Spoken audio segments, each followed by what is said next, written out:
Bonjour à tous et bienvenue dans cette nouvelle exploration approfondie.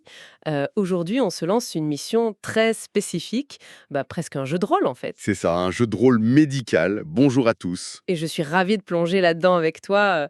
Imaginez la scène pour ceux qui nous écoutent. On a un médecin généraliste en Belgique, assis dans son cabinet, et face à lui, il y a un patient qui vient de recevoir un diagnostic un peu effrayant. Un diagnostic de cardiologie. Oui, le cardiologue a lâché le fameux mot ablation. Et le simple mot ablation, en général, ça a tendance à glacer le sang. Ah bah c'est sûr. Pour le patient, ça évoque tout de suite l'idée qu'on va retirer quelque chose, qu'on va carrément amputer une partie du cœur, alors qu'en réalité, c'est beaucoup plus subtil que ça. Et c'est exactement ça l'enjeu du jour. Notre mission aujourd'hui, c'est d'équiper ce médecin généraliste avec les mots justes, les images claires, pour traduire tout ce jargon technique de l'hôpital en un langage humain. Un langage rassurant. Tout à fait. Et pour ça, on a épluché une montagne de documentation. Ouais, des protocoles hospitaliers belges, des manuels de référence de la cardiologie et même des rapports d'expertise fédéraux. On a vraiment de quoi faire. L'idée, bien sûr, c'est pas de transformer le généraliste en chirurgien, Non, bien sûr que non. mais plutôt de lui permettre de répondre aux angoisses très concrètes de son patient. Parce que, une fois rentré chez lui, le patient il se demande pas quel voltage exact va être utilisé. Non, lui, il veut savoir s'il va survivre. Voilà. S'il va survivre et s'il pourra remonter sur son vélo le dimanche. Avec la voix qui tremble un peu, c'est tout simplement docteur, est-ce que c'est dangereux? Et on peut pas balayer ça d'un revers de main. Surtout pas. Il faut surtout pas dire «Ah, c'est une routine», même si c'est très fréquent aujourd'hui. Toucher au cœur, c'est jamais anodin. Ce qui ressort de tous nos dossiers, c'est qu'il faut d'abord, avant toute chose, distinguer de quelle maladie on parle. Parce que toutes les ablations ne se valent pas, c'est ça? Exactement. C'est crucial pour gérer les attentes du patient. Ce qui est fascinant ici, c'est la différence de pronostic selon le problème de base. C'est vrai que pour le patient, le cœur qui bat vite, c'est la même chose, peu importe le nom de la maladie. Mais techniquement, c'est le jour et la nuit. Prenons le cas, disons simple, les tachycardies supraventriculaires. Comme le syndrome de Wolff-Parkinson-White, par exemple. Tout à fait. Dans ce cas-là, on a un fil électrique en trop dans le cœur. Il est là depuis la naissance. Un petit court-circuit mécanique, en quelque sorte. C'est exactement ça. Le médecin va entrer, il va brûler ce petit fil supplémentaire et c'est fini. Les taux de réussite dépassent les 90%. C'est énorme, c'est presque du one-shot alors. C'est le scénario idéal. Mais le gros morceau, celui qui inquiète le plus et qui remplit les hôpitaux, c'est la fibrillation auriculaire, la fameuse FA. Et là, j'imagine qu'on n'est plus sur un simple petit fil à couper. Ah non, la FA, c'est une vraie tempête électrique. C'est le chaos total dans les oreillettes. Et là, le médecin doit être très honnête sur les chiffres avec son patient. Qu'est-ce que disent les sources exactement? Si on regarde un rapport d'expertise belge très détaillé qu'on a consulté, pour une FA qui vient par crise, ce qu'on appelle une FA paroxystique, on a un bon taux de succès initial. On tourne autour de 70 à 80%. Ce qui est déjà rassurant. Oui, mais attention, c'est là que le bas de blesse. Le cœur, ça reste un muscle qui vieillit. Donc si je comprends bien, ça peut revenir, ce n'est pas garanti à vie. C'est la réalité qu'il faut faire accepter aux patients. Le rapport souligne que la moitié des patients atteints de FA rechutent dans les 2 ans. La moitié? Oui, surtout s'ils sont un peu plus âgés ou s'ils souffrent déjà d'une insuffisance cardiaque. Le but, c'est pas de décourager le patient, mais de lui faire comprendre que l'ablation, c'est un traitement puissant, mais pas forcément une guérison miracle et définitive du premier coup. D'accord. Et au-delà de la réussite, il y a aussi cette peur viscérale de l'accident. Quand le généraliste explique qu'on va passer des tuyaux jusque dans le cœur, l'imagination s'emballe vite. C'est clair. On pense tout de suite à l'erreur fatale, l'AVC sur la table d'opération ou le cœur perforé. Ce sont des peurs très rationnelles au fond. Comment on démystifie ça? Analysons d'abord l'AVC. C'est le grand paradoxe de cette opération. On opère le patient souvent pour lui éviter des AVC futurs liés à sa FA. Mais l'opération elle-même porte un petit risque d'AVC. Voilà. Pourquoi? Parce qu'on introduit des cathéters, des corps étrangers, du plastique, directement dans le sang. Et le sang, il n'aime pas ça du tout. Il coagule. C'est son réflexe naturel. Il peut former un caillot au contact du cathéter, et si ce caillot part au cerveau, c'est l'AVC. Dit comme ça aux patients, c'est terrifiant. Alors, comment les équipes médicales gèrent ce risque en pratique? C'est extrêmement balisé, heureusement. Les chiffres sont rassurants, le risque d'AVC pendant l'intervention est inférieur à 1%. Comment ils arrivent à un chiffre si bas? grâce aux anticoagulants. Dès que les cathéters entrent dans le corps, on administre des doses importantes pour fluidifier le sang instantanément. On ne laisse aucune chance au caillot de se former. Exactement. Et pour l'autre grande peur, l'idée du trou dans le cœur. Les patients entendent parfois le mot tamponnade. C'est un mot un peu barbare qui fait peur. C'est vrai que tamponnade, ça sonne comme un crash. C'est quoi concrètement? C'est une complication mécanique. Le risque de complications majeures, d'ailleurs, varie de 0,5 à 1% pour les ablations simples et peut monter jusqu'à 5% pour les complexes. La tamponnade, elle, arrive dans 1 à 2% des cas. Mais de quoi s'agit-il physiquement? Imaginez que le cœur est entouré d'un sac très serré, une enveloppe. Si, en manipulant les outils, on fait une minuscule perforation dans la paroi du cœur, du sang s'échappe. Et il se retrouve coincé dans ce sac? Voilà. L'accumulation de sang crée une pression. Ça comprime le cœur de l'extérieur et il a du mal à battre normalement. C'est une urgence absolue alors? Oui, c'est une urgence. Mais la bonne nouvelle, c'est que ça se gère très bien. Le cardiologue le voit tout de suite sur ses écrans de contrôle. Il réagit comment? La solution est immédiate. On passe un petit drain pour vider le sang accumulé dans le sac et la perforation se colmate généralement toute seule assez vite. C'est impressionnant. C'est le genre de détail qui, paradoxalement, peut rassurer le patient. Savoir que même si le pire arrive, il y a une solution immédiate prévue. Tout à fait. Le médecin contrôle la situation. En parcourant les brochures hospitalières belges, j'ai noté une autre complication, assez inattendue. On parle d'une paralysie du nerf phrénique. Ah oui, très bon point. J'avoue que je ne comprenais pas le lien au début. On touche au cœur et on se retrouve avec un problème de respiration. C'est une observation très fine. En fait, c'est purement lié à l'anatomie de notre thorax. Il y a ce nerf, le nerf phrénique, qui contrôle le diaphragme. Et le diaphragme, c'est le muscle principal pour respirer. D'accord. Le souci, c'est que ce nerf descend et passe littéralement collé à la face externe du cœur, juste à côté des veines pulmonaires. Et ce sont précisément ces veines qu'on cible souvent lors de l'ablation pour l'AFA. Donc, en traitant la veine à l'intérieur, on peut endommager le nerf qui passe juste derrière à l'extérieur. C'est exactement ça. C'est un risque particulièrement présent quand on utilise le froid, la cryoablation. Le froid traverse la paroi jusqu'à là. Oui, l'énergie du froid traverse le tissu cardiaque et peut geler temporairement le nerf phrénique de l'autre côté.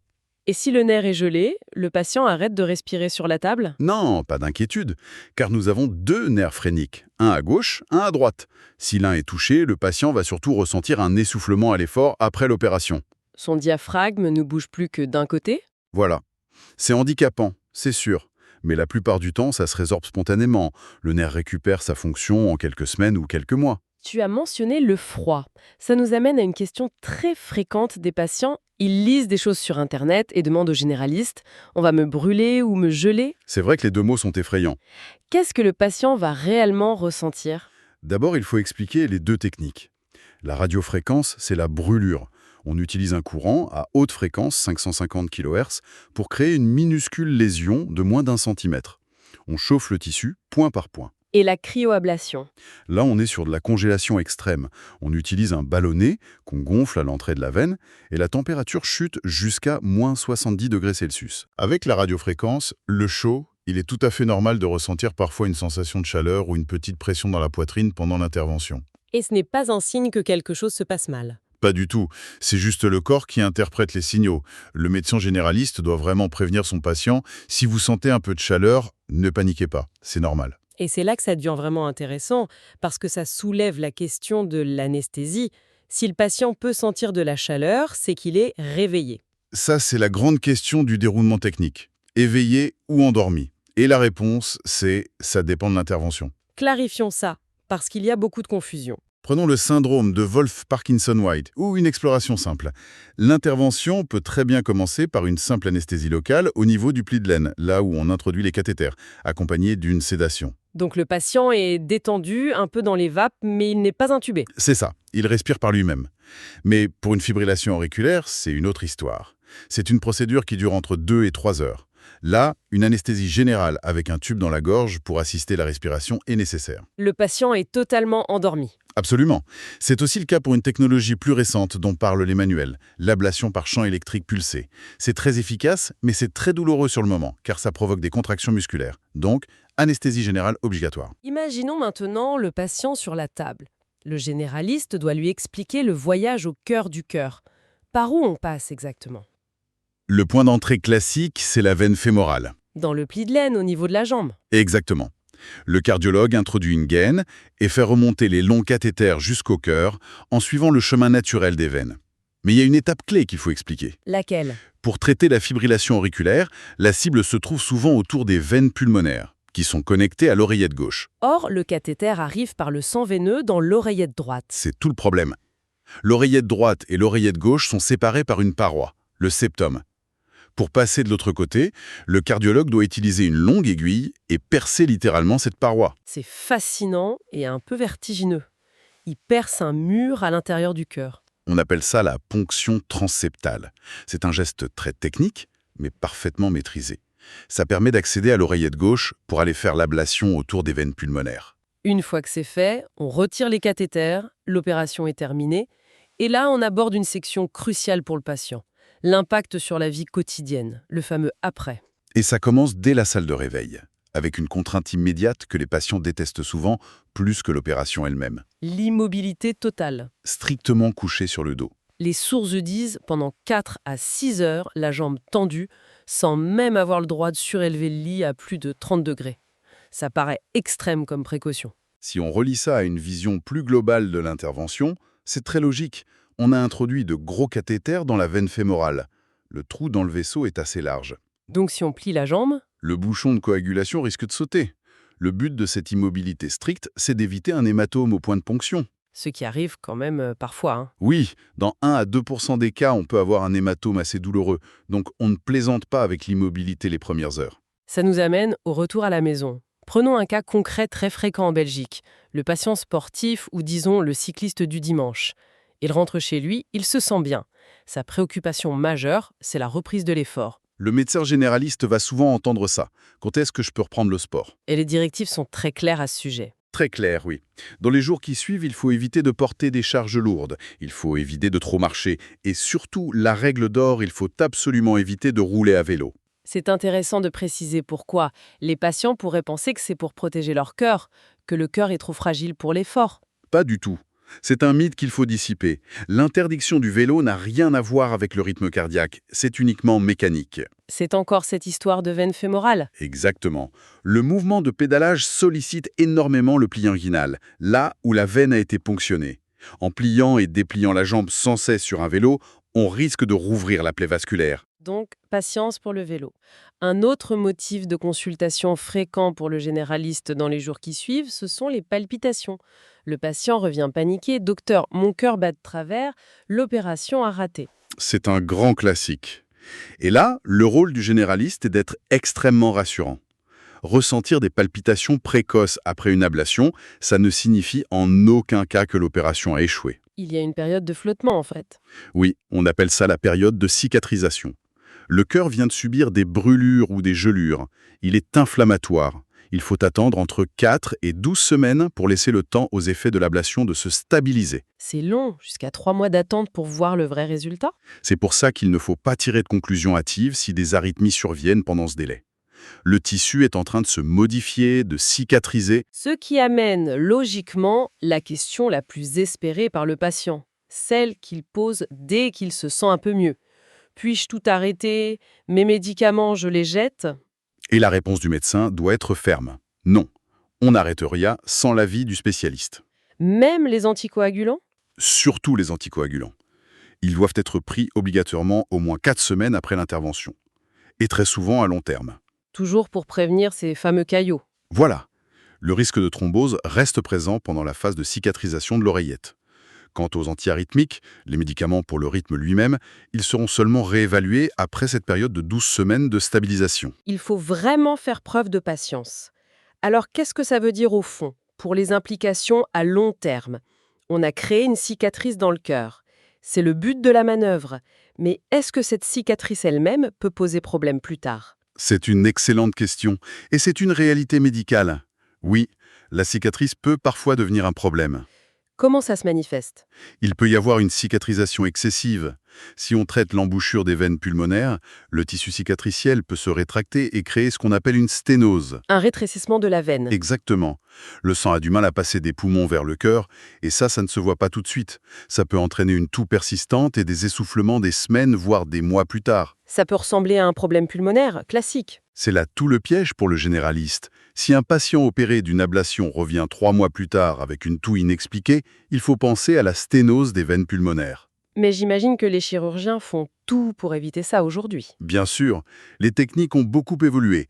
Les médecins tentent d'éviter cela en ablatant un peu plus loin de l'origine même des veines, plus au large, dans l'oreillette. D'accord. Et la question ultime du patient, est-ce que c'est définitif et fini? Est-ce que je suis guéri à vie? Il faut mettre les choses en perspective.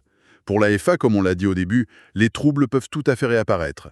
Ce n'est pas une science exacte à 100%. On parlait de 50% de rechute à 2 ans pour certains profils. Obtenir un résultat optimal. Ce n'est pas vu comme un échec médical, du coup. Non, il faut le présenter comme le cheminement normal du traitement.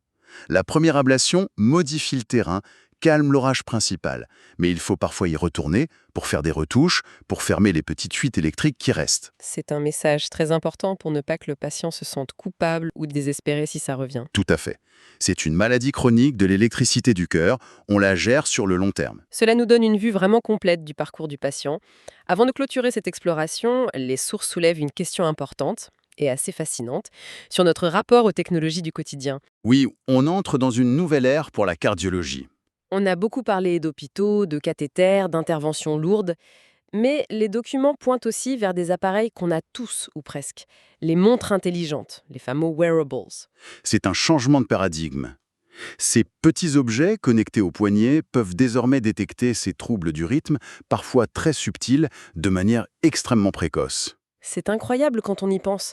Avant, il fallait attendre que le patient fasse un malaise ou ressente des palpitations fortes pour poser un holter.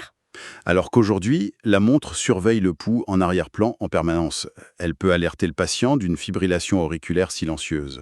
On se demande si l'avenir de la cardiologie ne résiderait pas autant dans l'ablation physique et des tissus que dans cette surveillance numérique invisible. C'est fort probable. Ça permet de prédire le chaos électrique avant même que le patient ne ressente le moindre vertige. Et pour le suivi post-ablation, c'est un outil fabuleux pour le médecin généraliste et le cardiologue. Savoir s'il y a une rechute sans même que le patient s'en rende compte. Exactement. La technologie vient compléter le geste chirurgical. C'est une excellente réflexion pour terminer. Merci beaucoup pour toutes ces analyses et ces éclairages cliniques. Je suis certaine que notre auditeur, le médecin généraliste de notre scénario, se sentira beaucoup plus armé pour sa prochaine consultation. Avec plaisir. L'information claire et honnête, c'est déjà le début du traitement. Parfaitement résumé. Merci à ceux qui nous écoutent d'avoir suivi cette exploration en profondeur avec nous. Restez curieux, restez informés et on se retrouve très vite pour une nouvelle analyse. À bientôt.